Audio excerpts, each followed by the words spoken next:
옛날 산속에 자연을 벗삼아 살아가는 젊은 청년이 있었다. 욕심도 없고 오로지 자연을 벗삼아 지내는 삶을 즐기고 있는 그는 이름도 청산이다. 사실 청산은 갓난아기로 산속에 버려진 사생아였다. 자식 없는 노부부가 거두어 10살까지 키웠는데 노부부가 죽자 홀로 지금까지 산속 생활을 하고 있었다. 청산은 매일 새벽에 일어나 꼭 하는 일이 있다. 자신을 길러준 부모님의 묘를 찾아 인사를 올리는 것이다. 아버지, 어머니, 오늘도 평안하게 잘 지내십시오. 저도 하루를 힘차고 즐겁게 보내겠습니다. 하며 정화수를 떠놓고 절을 올렸다. 자, 오늘은 그동안 오르지 않았던 산을 가보자. 하며 평소와 다른 길로 산을 올랐다. 인기척이 없는 곳이라 길도 없고 험한 곳이었다. 땀을 뻘뻘 흘리며 산 정상에 다다르자 어디선가 "나 좀 데려가 주세요" 하는 소리가 들렸다. 청산은 두리번거리며 주위를 둘러보았지만 아무런 인기척이 없었다. 이상하다. 분명히 여자 음성이었는데 힘들게 올라왔더니 허기가 져서 환청이 들리나 보네. 안 되겠다. 주먹밥이나 먹고 좀 쉬었다 가야겠다. 하며 주먹밥을 먹었다. 시원한 바람을 맞으며 파란 하늘을 올려다 보았다. 한여름 더위가 싹 가시는 것 같았다. 아, 참 좋다. 배도 부르고 시원하니 잠이 솔솔 오네. 조금만 자다 가자. 하고는 나무에 기대어 잠을 청했다. 청사는 눕자마자 깊은 잠이 들었다. 그때 어디선가 부스럭부스럭 소리가 들리더니 나뭇잎이 청산의 얼굴을 간지럽히는 것이다. 청산은 잠결에 뒤척이며 얼굴을 만지작거렸다. 그러자 또 나뭇잎이 청산의 얼굴을 간지럽혔다. 청산은 누가 내 얼굴을 이렇게 간지럽히는 거야? 하며 잠에서 깼다. 하지만 바람 한 점 없이 주변은 고요하기만 했다. 벌레가 나무에서 떨어졌나? 하며 나무 위를 올려다 보았다. 처음 보는 나무였다.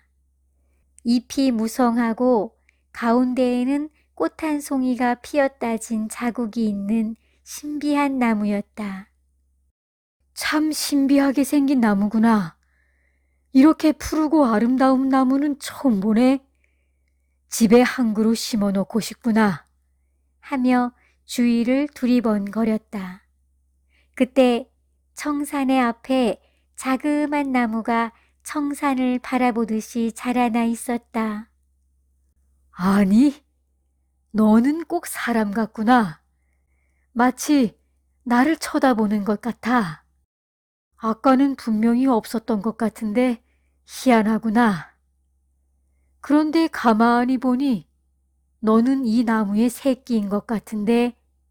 하며 그 어린 나무를 만지자 어린 나무는 고개를 끄덕이듯이 흔들거렸다. 아니, 내가 지금 내게 대답을 한 것이냐? 내가 정말 너를 가져가도 되겠느냐? 그러자 어린 나무는 또 흔들거렸다. 참 신기하도다. 그래, 그럼 내가 허락한 걸로 알고 가져가겠다. 하며 아기 다루듯이 조심스럽게 캐어 집으로 가져왔다. 가만히 있어보자. 내 너를 부모님 무덤가에 심어 놓아야겠다. 그곳은 햇빛도 잘 들고 내 집 바로 옆에 있으니 내가 매일 너를 돌보러 갈 것이다. 하며 어린 나무를 부모님 묘 옆에 정성껏 심어 놓았다. 청사는 매일같이 부모님 묘소를 찾아 부모님께 절을 올리고 그 옆에 심어 놓은 어린 나무를 애지중지 보살폈다. 그러던 어느 날이었다. 묘소를 찾은 청사는 깜짝 놀랐다. 온갖 맛있는 음식이 부모님 묘소 재단에 차려져 있었다. 아니, 이게 어찌 된 일이지? 누가 이렇게 정성이 가득 담긴 음식을 차려놓았단 말인가? 참 희한한 일이로다. 청사는 부모님께 절을 올리고 나서 차려진 음식을 맛있게 먹었다. 그리고 어린 나무에게도 음식을 나누어 주었다. 어린 나무야, 너도 이 음식을 먹어보려무나. 음식이 아주 맛있다. 그러자 어린 나무는 대답이라도 하듯 흔들거렸다. 다음 날도 그 다음 날도 제단에 음식이 차려져 있었다. 매일같이 이러한 일은 반복되었다. 청사는 도대체 누가 이렇게 귀한 음식을 매일 차려놓는단 말인가? 안 되겠다. 오늘은 밤을 새워서라도 누구인지 알아보자. 하며 몰래 숨어서 지켜보았다. 드디어 캄캄한 밤이 되었다. 주변은 고요했다. 그런데 어디선가 바스락거리는 소리가 들렸다. 청사는 몸을 더욱 낮추어 소리나는 곳을 응시했다. 그때 아리따운 처녀가 어디선가 나타나더니 부모님 묘 재단에서 손을 이리저리 휘젓는 것이다. 그러자 묘 재단에 음식이 생겨났다. 청사는 일어나 처녀에게로 다가갔다. 처녀는 깜짝 놀라 도망을 가려 했으나 청사는 재빠르게 처녀의 앞을 가로막으며 말했다. 낭자, 놀라지 마십시오. 이곳은 제 부모님의 묘소입니다. 무슨 연유로 이렇게 새벽마다 음식을 차려 놓으시는 건지요? 저야 더없이 감사한 일이지만 무슨 사연인지요? 그러자 처녀는 차분한 목소리로 말했다. 저는 천상 나무꽃에서 자란 청기나무입니다. 천상 나무에서는 천년에 한 번 꽃이 피는데 그 꽃이 떨어져 땅속에 닿으면 천기나무가 자랍니다. 100일째 되는 날 천기나무를 발견한 사람의 손이 닿으면 해가 뜨기 전까지 평생 사람으로 변할 수 있습니다. 그런데 당신이 저를 발견하여 이곳에 심어 주었지요. 그래서 사람으로 변할 수 있었던 것입니다. 천기나무는 사람이 되고 싶어 천년을 기다리지만 결국 인연을 만나지 못하여 그냥 나무로 살게 됩니다. 그러니 제가 낭구님 덕분에 사람으로 변하게 되었으니 이렇게라도 도움을 드리고 싶었습니다. 아, 그런 사연이 있다니 믿어지지 않습니다. 이건 필시 우리 부모님과 하늘이 도운 것입니다. 그런데 그 천상나무는 어찌 생긴 것입니까? 오래전 옥황상제님의 지팡이에 옥구슬을 훔쳐 사람이 된 신하가 지상의 여자와 사랑을 하였지요. 그 일을 알게 된 옥황상제님이 그 신하를 나무로 만들었고 아내는 나무가 된 남편을 그리워하다 어느 날 나무 밑에서 자신의 목숨을 버리게 되었답니다. 그때 아내는 신하의 아이를 임신하고 있었답니다. 아내가 죽자 나무에는 이름 모를 꽃 한 송이가 피었고 그 꽃은 천년에 한 번 핀답니다. 옥황상제님은 신하와 아내의 사랑에 감동하여 꽃이 시들어 떨어지면 그 자리에 천기나무가 자라게 하였고 100일째 되는 날 좋은 인연을 만나면 천기나무는 사람으로 환생할 수 있도록 하였습니다. 그럼 당신은 옥황상제 신하와 그 아내의 아이군요. 네, 그렇습니다. 낭자, 이렇게 만난 것도 하늘의 뜻인데 저와 함께 저희 집으로 가시지요. 청사님, 저도 그렇게 하고 싶으나 저는 땅을 밟고 있어야만 살 수 있습니다. 그럼 저희 집 마당에 당신을 옮겨 심어 놓겠습니다. 하며 청사는 천기나무를 집 마당에 옮겨 심었다. 그렇게 청사는 해가 뜨기 전까지 마당에서 그 여인과 함께 시간을 보냈다. 낭자 이름을 어떻게 부르면 좋겠습니까? 청사님이 한번 지어주시지요. 청아는 어떻습니까? 당신의 모습이 맑고 깨끗하니 청아가 어울립니다. 참으로 예쁜 이름입니다. 앞으로 청아라고 불러주십시오. 둘은 하루하루 행복한 시간을 보냈다. 마당에는 웃음소리가 끊이지 않았다. 함께 산을 오르며 많은 이야기도 나누었다. 함께 마당에서 식사도 했다. 둘은 그렇게 서로를 의지하며 사랑하고 아끼는 사이가 되었다. 어느 날 청사는 마당에 멍석을 깔고 맛있는 음식을 차려 놓았다. 그리고 청아가 나타나길 기다렸다. 청혼을 할 작정이었다. 해가 지자 청아는 단아한 모습으로 청산에게 다가왔다. 청사는 청아의 손을 잡고는 청아 낭자, 나는 당신을 사랑합니다. 저는 낭자와 부부의 연을 맺고 싶습니다. 허락해 주시겠는지요? 그러자 청아는 얼굴을 붉히며 청사님, 저로 인하여 불편한 일이 많으실 텐데 어찌 그런 생각을 하십니까? 청사님께 누가 되고 싶지 않습니다. 하고 수줍게 말했다. 청사는 단호한 목소리로 말했다. 청아님, 저는 당신만 제 아내가 된다면 어떠한 어려움도 견딜 수 있습니다. 그러니 부디 제 청을 받아주십시오. 그날 밤 둘은 그렇게 부부의 연을 맺었다. 달빛이 두 여인을 포근히 감싸 안았다. 별들도 사랑을 나누는 청산과 청아의 몸 위로 쏟아져 내렸다. 청산은 해가 빨리 지고 해가 늦게 뜨기만을 바랬다. 청아를 빨리 보고 싶어서다. 하루 종일 함께 하고 싶은 마음이었다. 그건 청아도 마찬가지였다. 땅이 닿도록 집을 짓고 살고 싶었으나 청아는 동서남북의 신선한 전기를 받고 살아야 하기에 집안에서 사는 것은 불가능했다. 그렇게 시간이 흘러 어느덧 겨울을 맞이했다.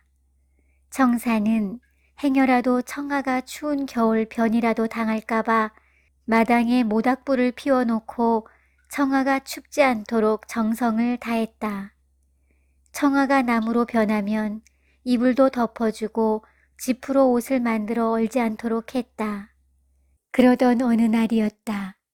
해가 지자마자 달려나오던 청산이 보이지 않았다.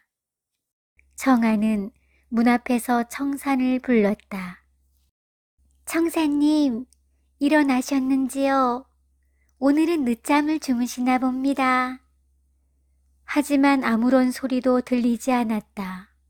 청아는 청산이 걱정이 되었다.